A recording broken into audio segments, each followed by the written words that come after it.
வணக்கம். உங்கள் ஜோதிடர் ஜெயம சந்திரமௌலியின் பதிவு. இப்ப நம்ம பார்க்க இருக்கிறது மிதுன லக்னத்திற்கு ஜூலை மாதத்திற்கான பலாபலன். மாத பலனாக ஜூலை 1 முதல் 31 வரை அந்த நாட்கள்ல கிரக நிலைகளை வைத்து சந்திரனை மெயினாக வைத்து நம்ம பார்க்க இருக்கோம். இப்ப மிதுன லக்னத்திற்கு 10ஆம் இடத்துல ராகு, 4ஆம் இடத்துல கேது.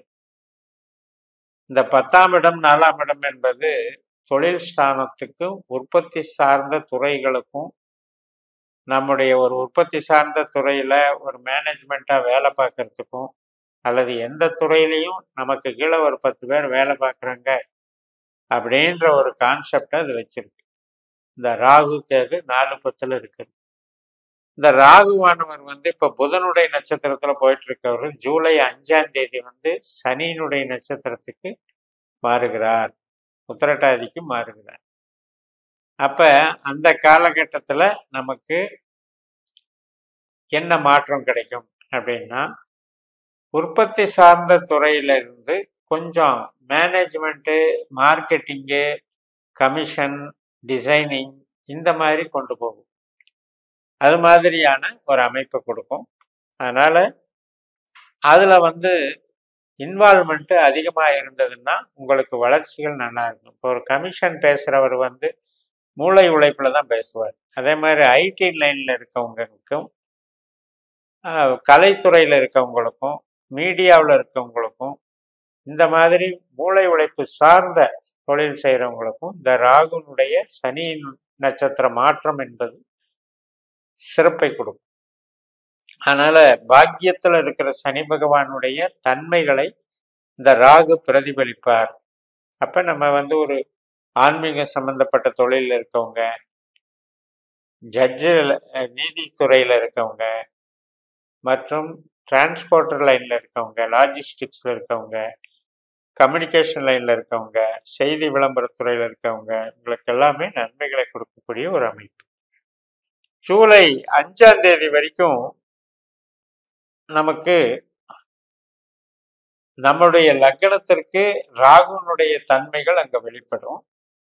அதனால என்ன ஆகும்னா, நம்ம சிந்தனை, செயல்பாடு, நம்ம பேசுறது, நம்ம ஆக்டிவா இருக்கிறது, இதுல எல்லாம் ஒரு சின்ன சின்ன முட்டுக்கட்டைகள் வந்துட்டு இருக்கும். ஈகோ கிளாஷ் உருவாகிட்டு இருக்கும். 5ஆம் தேதிக்கு அப்புறம் அது ரெடி ஆகிடும். அதன் மூலமாக நமக்கு சில இடமாற்றங்களோ அல்லது ஒரு சில ஒப்பந்தங்களோ நமக்கு கைகூடும். பேசிக்கலாகவே ஒரு தொழில் அங்கீகாரம் கிடைக்கக்கூடிய அமைப்பு 6ஆம் தேதியிலிருந்து 19ஆம் தேதி வரை. அதில் பிரயாணங்கள் செய்கிறவங்களுக்கும் சாதகமாக இருக்கும். டிராவலிங் ஜாப்ல இருக்கவங்களுக்கு சாதகமாக இருக்கும். வெளிநாட்டில் வேலை பார்க்குறவங்களுக்கும் சாதகமாக இருக்கும். மற்றும் வெளிநாடு வேலை ஆப்பர்ச்சுனிட்டியும் கிடைக்கும். சில பேர் ஆராய்ச்சி துறையில் இருப்பாங்க, சயின்டிஸ்டாக இருப்பாங்க, அவங்களுக்கும் நன்மைகள் கிடைக்கும். மற்றபடி இந்த தவறுகளை கண்டுபிடிக்கிற டிபார்ட்மெண்ட்டு அப்படிங்கிற ஒரு அமைப்பில் வேலை பார்க்குறவங்களுக்கும் சிறப்பாக கொடுக்கும். அப்போ இந்த காலகட்டத்தில் நமக்கு தன்னம்பிக்கை, தைரியம் பெறுகிற அதே நேரத்தில் இந்த 6ஆம் தேதியிலிருந்து 19ஆம் தேதி வரைக்கும் புதிய பாதை, புதிய பயணம், புதிய மாற்றம் இதுக்கும் சாதகமாக இருக்கிறது. 19ஆம் தேதிக்கு மேல 31ஆம் தேதி வரைக்கும் உள்ள காலகட்டம் அப்படின்னு எடுக்கும் பொழுது பணத்தட்டுப்பாடு இருந்துகிட்டு இருக்கும். அதே நேரத்தில் சேமிப்பு அப்படிங்கிறது கரைஞ்சி போச்சு, அது எந்த வழியில வருங்கிறதுக்காக நம்ம முயற்சிகள் பண்ணுவோம். ஆனால் அந்த குறுகிய காலத்தில் எதிர்பார்த்த அளவுக்கு இருக்காது. ஆனால் நம்ம இது சர்க்கிள் விரிவடையும். நம்ம இயங்கக்கூடிய வேலை திறன், நம்முடைய ஆற்றல், நம்முடைய அறிவு இதெல்லாம் நல்ல விதத்தில் பயன்படும். அதனால கம்யூனிகேஷன் டெவலப்மெண்ட்ஸு நல்லா இருக்கும். இந்த சேமிப்புங்கிற ஒரு விஷயத்துக்கு மட்டும்தான் அது மைனஸ். ஜென்ரலாக இந்த மாதத்தில் நமக்கு செவ்வாய் மற்றும் மற்ற 3 கிரகங்கள், சூரியன், புதன், சுக்கிரன் எல்லாமே நமக்கு நம்ம ராசியை கிராஸ் பண்ணி, 12ஆம் இடத்தை கிராஸ் பண்ணி, ராசியை கிராஸ் பண்ணி கடகத்துக்கு வரைக்கும் வர்றாங்க. அப்போ தனஸ்தானம் தான் நமக்கு கடகராசி. அங்கே நமக்கு ஒரு பலம் பெறும் பொழுது பொருளாதார வரவுக்கு கொஞ்சம் நம்ம வேலைக்கு ஒரு அங்கீகாரம், உத்தரவாதம் கிடைக்கும். வேலை பிரேக் ஆகாது. செஞ்சிட்டு இருக்கிற வாங்கிட்டு இருக்கிற சம்பளம் வந்து நமக்கு நிலைக்கும். சேமிப்பு திட்டமிடுதல் அப்படிங்கிறது அந்த 19லிருந்து 31 வரைக்கும் தான் அதில் சிக்கல்கள். மற்ற நாட்கள்ல உங்களுக்கு சௌரியங்கள் நல்லா இருக்கும். புதனுடைய ஆற்றல் அப்படிங்கிறது நம்ம லக்னத்துக்கே உண்டான சிறப்பு. அதுல வந்து மெயினா ஈடுபாடுகள் வந்து நமக்கு திறமைகளை வெளிப்படுத்துற மாதிரி அமையும். அதுல வந்து வளர்ச்சிகள் கிடைக்கும்.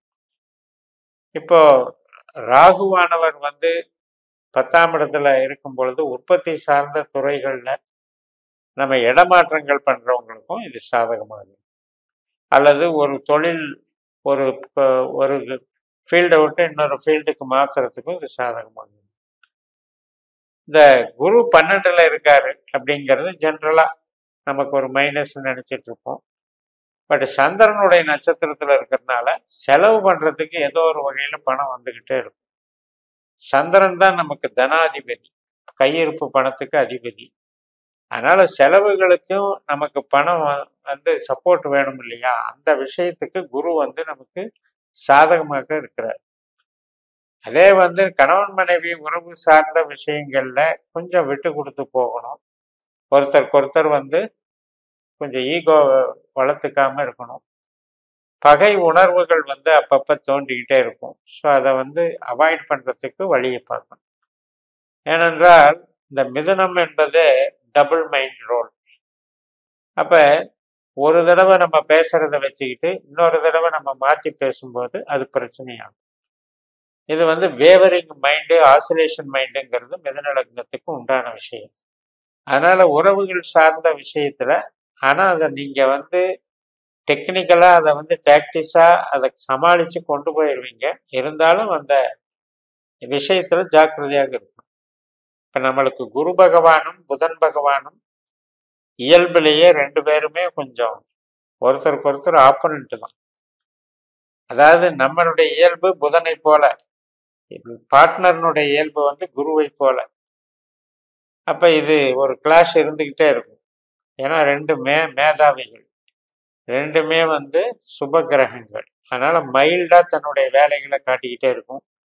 அதுல எல்லாத்துலேயுமே தான் என்னுடைய எண்ணம் தான் செயலுக்கு வரணும், என்னுடைய விருப்பம் தான் நிறைவேறணுங்கிற அந்த ஆதிக்கம் இருக்கும். நான் தான் கரெக்டுங்கிற ஒரு மனோபாவம் இருக்கும். பட் அதுல வந்து நமக்கு இப்ப குரு வந்து 12ல இருக்காரு அப்படிங்கும்போது நம்மளுடைய செயல்பாடுகள் வந்து அங்க வசீகரிக்கல அப்படிங்கிற மாதிரி அர்த்தமாயிடும்.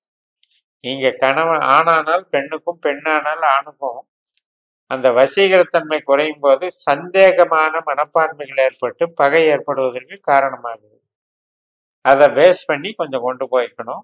மற்றபடி இந்த எல்லா கிரக நகர்வுகளுமே சாலிடா நல்லா இருக்கு. 4ஆம் இடத்துல இருக்கிற கேது தாயார் வழி சில சஞ்சலங்களை கொடுத்துட்டு இருப்பாரு. உடல் உபாதைகள், ட்ரீட்மெண்ட்டு அல்லது அவங்களுக்கு உண்டான மன சஞ்சலங்களை கொடுத்துட்டு இருப்பாரு. உறவினர்கள் வகையில வதந்திகள், புறம் பேசுறது, ரூமர்ஸ் இதுக்கெல்லாம் கொஞ்சம் நீங்க கண்டுக்காம போயிட்டு நல்லது. ரொம்ப உறவுகளை வந்து எதிர்பார்த்து வேலை செய்யறத அவாய்ட் பண்ணிட்டீங்கன்னா இந்த மாதம் சிறப்பு என்று கூறி நிறைவு செய்கிறேன். இந்த சேனலை சப்ஸ்கிரைப் பண்ணி ஷேர் பண்ணுங்க. உங்க தனிப்பட்ட ஜாதக பலாபலன்களை என்னுடைய வாட்ஸ்அப் நம்பர்ல தொடர்பு கொண்டு பலன் பெறுங்கள். உங்களிடமிருந்து விடைபெறுகிறேன். உங்கள் ஜெயம் எஸ். நன்றி, வணக்கம்.